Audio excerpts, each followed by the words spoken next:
Passport issue કરવાના મામલે ગુજરાત હાઈકોર્ટે એક અત્યંત મહત્વપૂર્ણ ચુકાદો આપ્યો।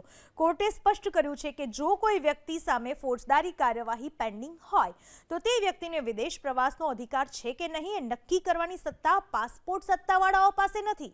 હાઈકોર્ટ અનુસાર આ સત્તા માત્ર ટ્રાયલ કોર્ટ અથવા તો નીચલી કોર્ટ પાસે જ છે। કોર્ટ જ વિદેશી પ્રવાસની મંજૂરી આપતી વખતે જરૂરી શરતો લાદી શકે છે।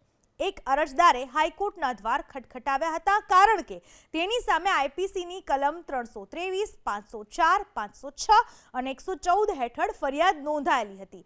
આ મામલે તપાસ અધિકારીએ બી સમરી રિપોર્ટ ફાઇલ કર્યો હતો, જેને મેજિસ્ટ્રેટ કોર્ટે સ્વીકારી લીધો હતો। આ નિર્ણયને સેશન્સ કોર્ટમાં પડકારવામાં આવતા રિવિઝન અરજી મંજૂર કરવામાં આવી હતી।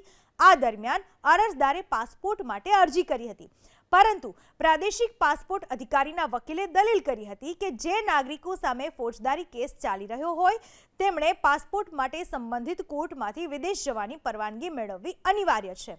હાઈકોર્ટે મહત્વનું અવલોકન કર્યું હતું કે પાસપોર્ટ અધિકારીઓ એ નક્કી કરી શકતા નથી કે આરોપીને વિદેશ જવાનો હક છે કે નહીં।